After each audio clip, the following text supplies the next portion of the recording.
everyone. Hello, everyone, and welcome to this episode of Productive Environment Podcast. We are super excited to have our guest here, which we will introduce in just a second. But first of all, I am Andrea Anderson, the CEO of Productive Environment Institute. I am in Carolina Beach, North Carolina, and this is... And I'm Barbara Hemphill. I'm the founder of Productive Environment Institute, and I'm located in Raleigh, North Carolina, about 2 hours from Andrea. Yes, and this is our guest today, Clutter-Free Collaborations with Danny Bermant. And Danny, where are you located? I am based in London, England. London, England. Okay, the other side of the pond from us. So I have to share briefly, for those of you that tune in each week to our podcast, we normally have this beautiful thumbnail up of pictures, which we actually do have, but our VA is off today and I forgot to put it up. She made it. She did it, and I just didn't put it in here. So anyway, we'll add that after the fact, but thank you all for joining us today. I am going to introduce Danny. And Danny, if you have anything to add beyond this intro, feel free, of course. Barbara and I were just talking before you came on about we are genuinely interested in asking you some questions about how you keep up with all of these things that you do. So for our audience, Danny helps established coaches and consultants attract their ideal clients through joint venture partnerships. In the last 3 years alone, he has worked with over 300 JV partners and supported numerous launches, summits, giveaways, webinars, and other joint ventures, both for his clients and for other partners that have generated millions of dollars in revenue. Danny's passion is people and the nurturing of professional relationships. His friends refer to him as Captain JV. He is a prolific networker. He has worked with some of the biggest names in marketing and in the process built a sizable network of over 4,000 contacts across every major industry. Nothing gives him more pleasure than enabling both businesses and nonprofit organizations to forge new and faithful partnerships. So Danny, I have to say that Barbara and I do a little bit of that on such a small scale with Productive Environment Institute and just doing our webinars. We have a regular series of webinars that we do and a few partners here and there that we're connecting with, which we love. My mind is blown about how you would do that on such a large scale and how you teach your clients to do it. So I'm going to turn it over to you to just tell everybody what that even means, joint venture partnerships, and a little bit about kind of your methodology behind that. Before we do that, I want to have to put in one thing. I love the fact, Danny, that you're saying your passion is people, because our mantra is together we are better. I mean, we just believe it's about lifting everybody up. And so thank you so much for joining us today. It's a very important topic that supports what we believe in as well. So welcome. Thank you very much. Thank you. Yeah, business is about, in my view, is about collaboration, not about diversity.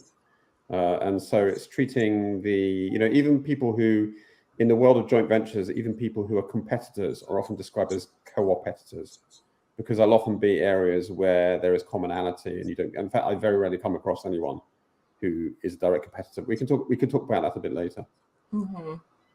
But joint ventures is if you were to Google joint ventures, it's a very, very general term which can mean lots of things, right? And it's very, very in its essence, it's essentially two companies or more who decide to pool their resources towards a goal that they have.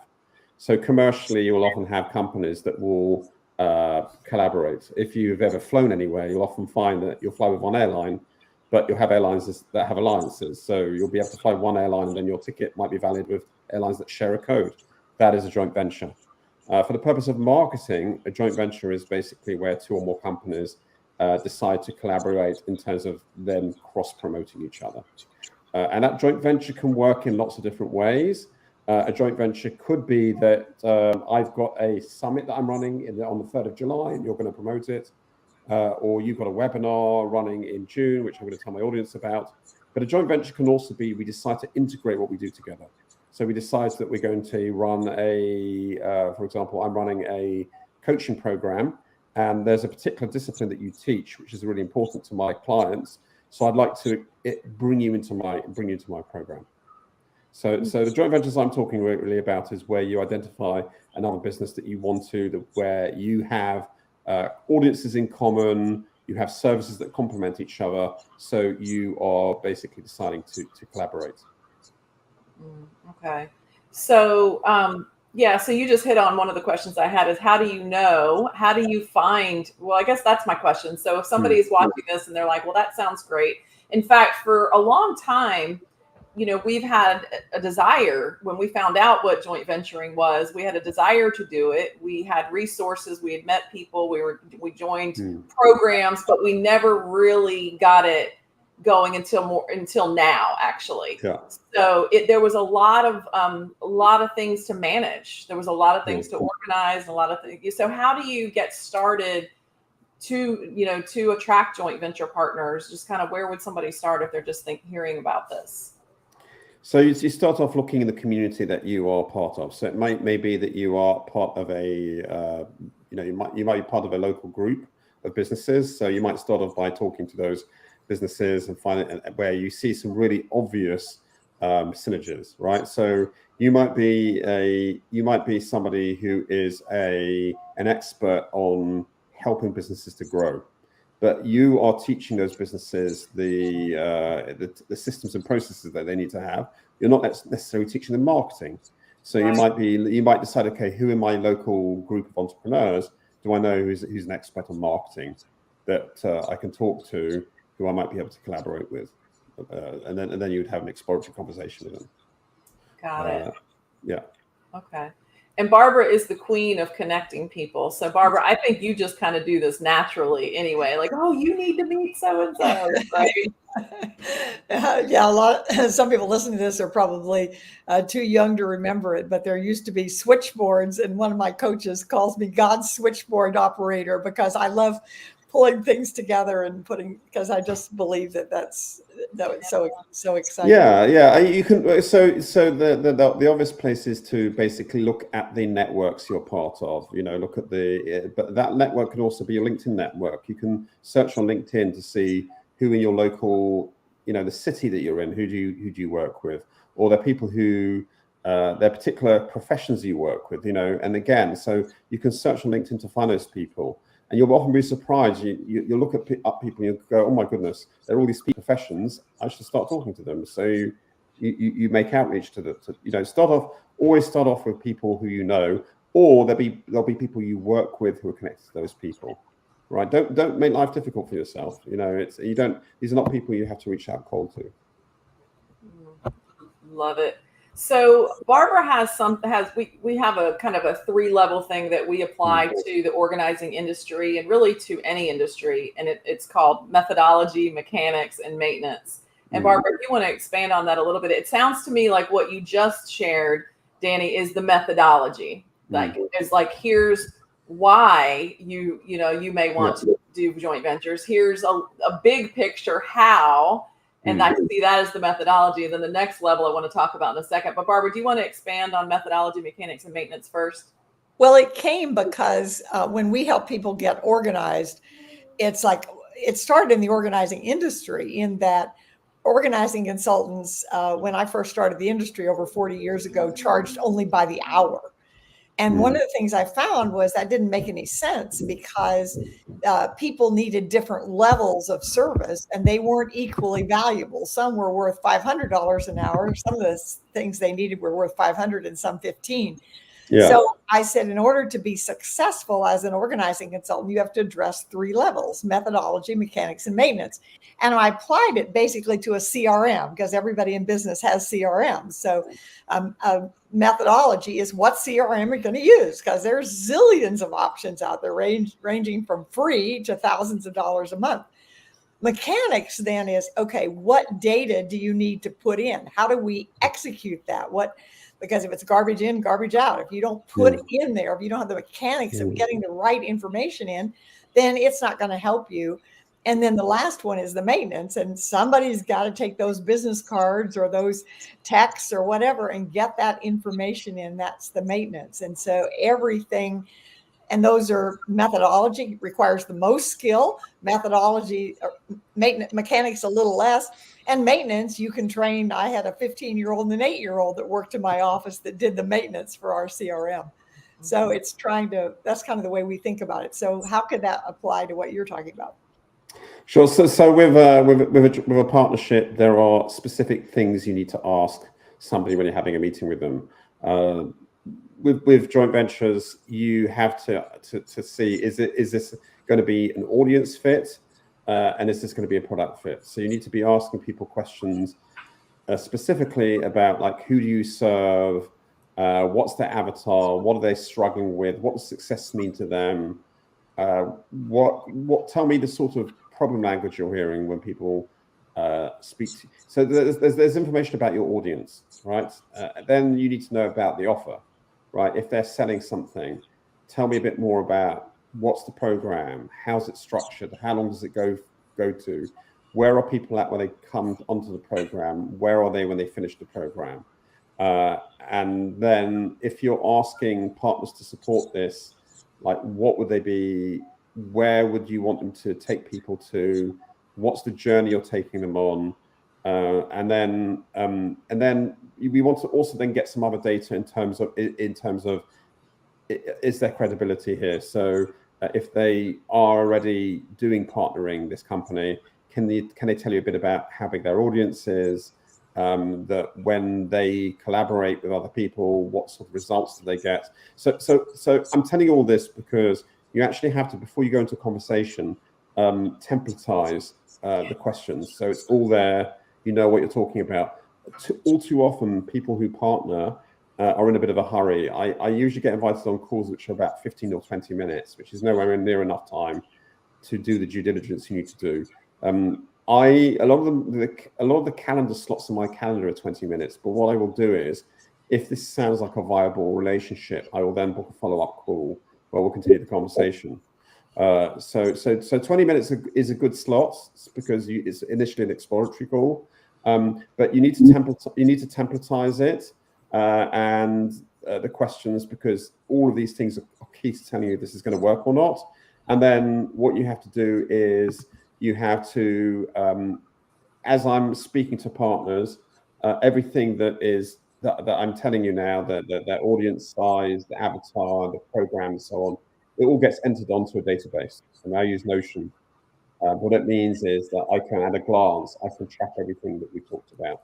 When I'm having conversations with partners, I don't necessarily write everything down. I use note taker like Fathom.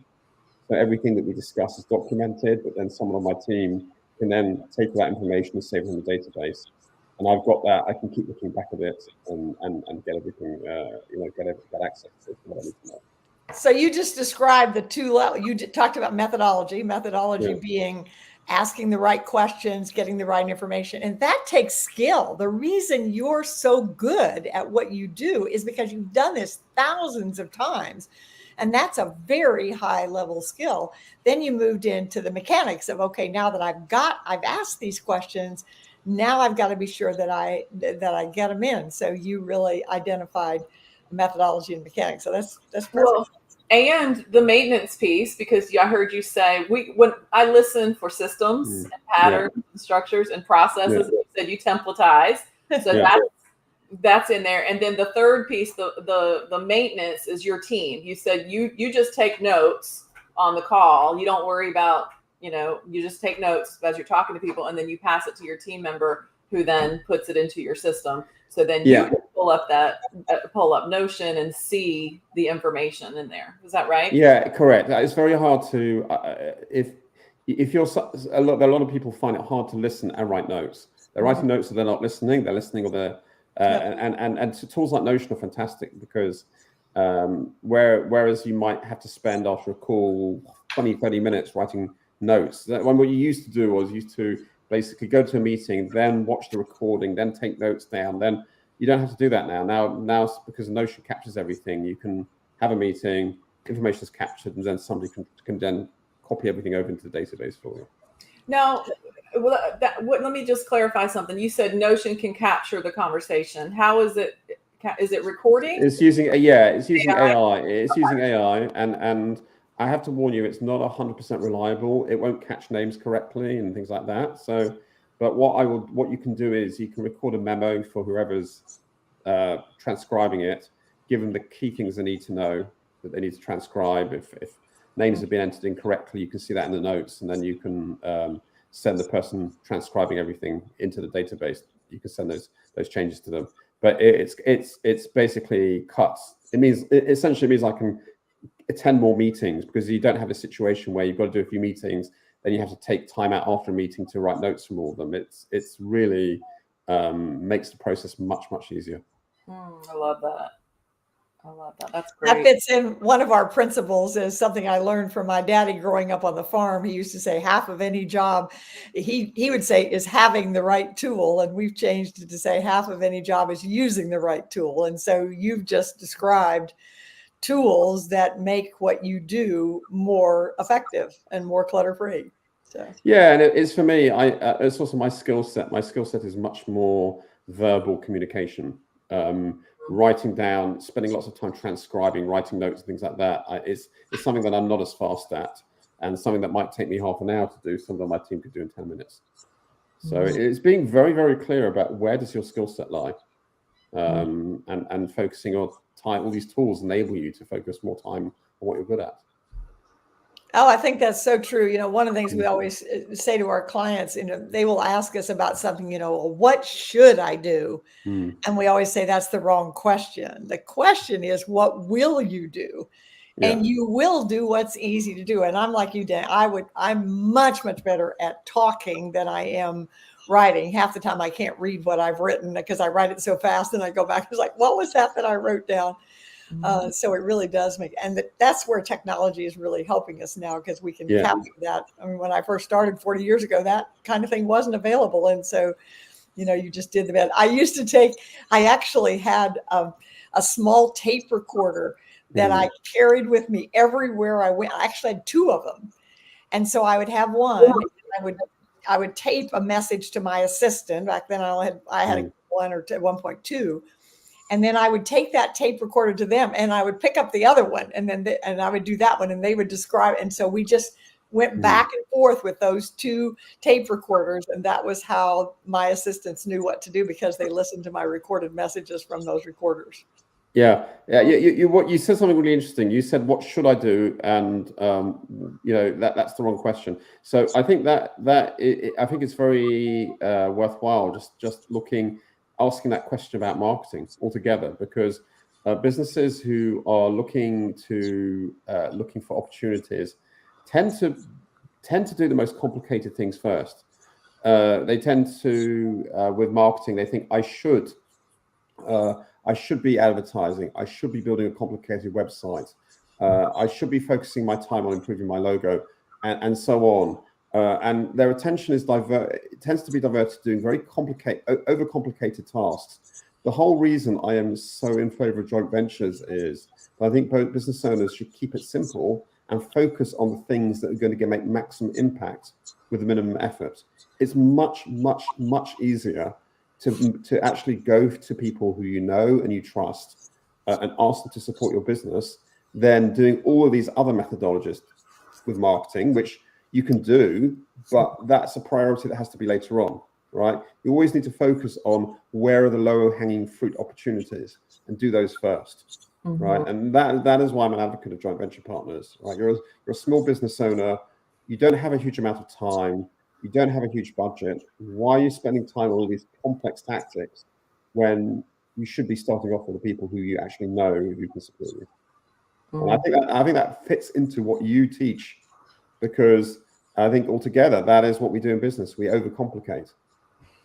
Absolutely. I mean, that is so true. And part of that is because we tend to be perfectionists. We want everything to be perfect. And then we keep, making it better and revising it and whatever else. And when in fact, we should be doing it. And I saw a message that said there was a marketing book in the 1930s. It said, find out what your clients and do more of, find out what your clients like and do more of it.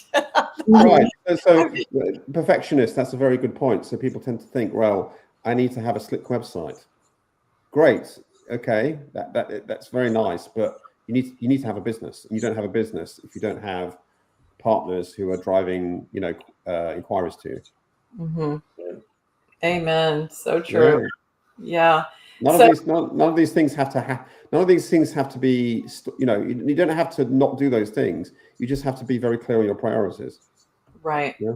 Which things to do first. Yeah. In fact, in last year, as we were planning for 2024, we had all these different opportunities, especially when you meet with a lot of joint venture partners. They have things that sound exciting. We're like, oh, maybe we should do that. Oh, maybe we should do what they're doing. So we narrowed it down to really 2 key things that we wanted to do this year. And this podcast was one of them. That this is something I have had a goal to grow our YouTube channel and do a podcast for a really, really, really long time. But I overcomplicated it and whatever, and we didn't do it. And then in December, I said, we're doing it. And I said, I don't want to wait till January. We're going to do it. We're going to start it in December, because I didn't want to be the one that says, well, at the first of the year, I'm going to do this. So we intentionally started in December. That was one. Which, while I'm saying that, if you guys are listening, if you haven't subscribed to our channel, please do like this video and subscribe to our YouTube channel. That really helps us out a lot. And we can share this with more people. So that was number 1. And number 2 was joint ventures. Like that was, having a really good affiliate program and attracting joint venture partnerships. That's how we met you, Danny. And so these 2 things, and that's why I love this particular episode, because it's bringing those 2 together. And not overcomplicating and trying to do too many things. Just because somebody else is doing it doesn't mean we need to be doing it. Yeah, and even within joint ventures, you can make the same mistake that there's just dozens and dozens and dozens of people you want to collaborate with, and you resist the urge to collaborate with everybody. 20% of partners typically bring in about 80% of your revenue. I would say with almost every client I work with, there'll be the ones I work with who work with 60, 70 partners on a product launch. When it boils down to it, there'll be 12, who will bring in nearly 80% of the revenue. So what you should really be doing is focusing on who are those 20% who are going to be really move the needle for my business, and work with those. Oh, I love it. Yeah, that's good. That's very good. So one of the questions that I have for you then, so first of all, you just explained, again, we're systems people. I love hearing you talk about templatizing and the system that you use. Do you teach that to people as well? Or is that just something? Yes, I do. I have a done for you program where I take over the whole joint venture process for clients, but I also coach business owners on how they need to manage joint venture partnerships, because there are lots of moving parts that you need to be able to control, and without having an overarching process, it falls apart very quickly. So I'd love to propose, and if you don't want to talk about this, if it isn't appropriate, you can stop me, but there's been a joint venture and I don't even know if joint venture is the right word for it, that I have thought about. Well, it came very close to happening maybe 25 years ago. So as an organizing consultant, one of the biggest things it used to be homes, because that's what we did, but now it's businesses, is the fact of people not wanting you to see their mess. I see that all the time. One of my very first clients was a very major politician. And I worked in that office from 6 p.m. to midnight, because that person did not want to say, my office is such a mess that I need to hire an organizer. And so if somebody came in while we were working together, I was introduced as a friend, not as an organizing consultant. Well, it's still true with clients. So one of the ideas I had was partnering in some way with a commercial cleaning company. Because it's like the commercial cleaning company is already in that building. So I came very close to signing an agreement with a franchising company. At the last minute, it fell apart. But I thought if there were a commercial cleaning company that would say, they could say to their clients, we could clean your facility a lot better and for less money if you got it organized first. And we have a service that offers that. So then they could either have the service themselves, we could train them, or they could subcontract it to us. And one of the big vision things is that for those people who clean the office, that's actually a career path for potential organizers, because that some of those people that are cleaning, if they were given the training, they could be organizing. And so I see it as a huge, literally a cultural changing thing, because in most offices now, there is inordinate amounts of clutter. And I think about one of our clients who had 18 employees. And after COVID, they decided that they were going to move. They wanted to save their money on space, and they were going home. And so the owner said to the employees, okay, take your stuff and take it home. So he went into the office 2 days before the day before the lease was up, thinking, he'd just clean up. It took him and his son 2 days to clean up all the clutter that was left behind, that was there, that the employees didn't take home. Well, that's true in every business. So I just thought, okay, there's got to be some kind of a joint venture collaboration offering that would be such a win-win for everybody. So if you have any thoughts about that, I'd love to hear it. Well, I think that there's certainly the business owners I work with. There are the ones I work with. They're not ashamed to kind of bear it all and show me the clutter within their business. And in fact, often I find the more successful they are, the more cluttered they are. Now you have a lot of business owners who they're very, very good. They're very good entrepreneurs in terms of they're very good at selling. They're very good at coaching. They're not necessarily very good at organizing. Oh, it's so true, because they're idea people. They're big picture people, and people feel like, but what they don't get, and when they work with us, because we have a one-day event we do sometimes. And at the end, the owner will say, oh, I can't believe how much we got done today. And this is the phrase we hear over and over. It feels so much lighter. People just have no concept of how much that clutter is dragging them down. Yeah. I think there's also a misunderstanding from those business owners that their personality doesn't necessarily have to inhibit their ability to be organized in that space. That the whole point that you have processes is it is designed to help people who are not necessarily organized. You don't have to be organized to be process driven. Well, exactly. And I've been diagnosed with ADHD, and I said overall, the systems that we created were created for me, because if I didn't have these systems, I certainly wouldn't be in business 46 years later. And not only would I be in business, but happier and more profitable than ever before. So. Exactly. Sometimes the more disorganized they are, the more they understand where you come in, and the more receptive they are to the processes you're putting in place for them. Yeah, there are systems. It's not about, oh, I'm not an organized person, I can never be organized. I love what you just said, Danny, and if I can quote you on that in the future. Absolutely. I put my hands up. I would not describe myself. People say to me, because when people are in the meetings with me, they see on my screen I'm going into Notion, I'm sharing Google Sheets. I've got everything I need in front of me. And I find myself laughing when people say to me in the meeting, wow, you're so organized. And I'm not, I'm not by nature organized at all, but that is exactly why I need all those processes. Yes, you said, I want to just point this out take everybody, write this down. You don't have to be organized to be process driven. Or process driven, as Danny said. You don't have to be organized to be process driven. If you have a system, and system means saving you space, time, energy, and money. If you have a system to follow, you can do it. It doesn't matter your personality, or born organized or not born organized. I love that. Yeah. I'll give you a good analogy, actually. Some people have a very, very good sense of direction, and they never ever have to use a GPS, right? Mm-hmm. But even someone who's got a really good sense of direction will sometimes make mistakes and take a wrong turning. Whereas someone who has no sense of direction and uses a GPS almost never take a wrong turning because the GPS will always get the route right. So that's the point I'm trying to make, is sometimes when you are more organized, you're possibly over-reliant on your natural flair for organization and remembering things and everything.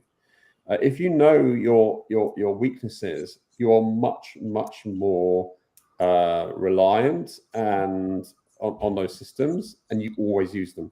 So it never lets you down. You are spot on, because one of the things we say a lot is trust the process. Trust the process, and the people that trust the process are usually the ones who don't have one. They don't have any system and they're not naturally organized. They do trust it. It's the ones that do come in already kind of feeling like they're organized or having their own concepts or foundation of what organized is. And it's kind of the same as with the GPS. They're going to be the ones that are going to question the GPS. Right. And I'll tell you something. I have a very good sense of direction, and I'll still use a GPS. Why do I use a GPS? Because if there is an accident or a traffic jam or roadworks or things like that, I'm not going to know about those things, but the GPS will know about those things. So right. You don't have to think about it. It's like you don't have to use any brain power thinking about it. You just let the GPS tell you where to go. And that's, what systems are all about. It tells you where to go. So such a great analogy. Oh my goodness. I'm going to pop up for you guys. Check out our webinar, productenvironment.com/webinar. It is currently, depending on when you're watching this, about digital organization. And Danny just alluded to some of that. He's got lots of different tools pulled up on his computer at a time to run your business with. So check out productenvironment.com/webinar and see what we're up to and see if that's something that would be helpful to you. And also, I'm going to bring back up, Danny, if you want to tell them a little bit about what is at captainjv.co, not .com, guys. So make sure it's captainjv.co. And I think you've got something for them to do there. You want to tell them about that? Correct. So if you go to www.captainsjv.co, I run a webinar on the last Thursday of every month, and I talk about why joint venture partnerships work. And how to make them work successfully for your business. Fantastic. That's a great place to start. Oh gosh, yes. Thank you so much, Danny. We really appreciate you joining us. This has gives so much to think about, and for people who haven't even thought about joint ventures, a great place to start. And for people like us who've started but have a long way to go, we learn too. So thanks so much for joining us. And it was a joint venture that got us together. So that's a good thing. It was indeed. Thank you. It truly was. Thank you. All right, guys, I'm going to end the live stream now. We will put links in the description box on our YouTube channel, so be sure to go over there and like our channel and subscribe for more. See you soon. Bye-bye.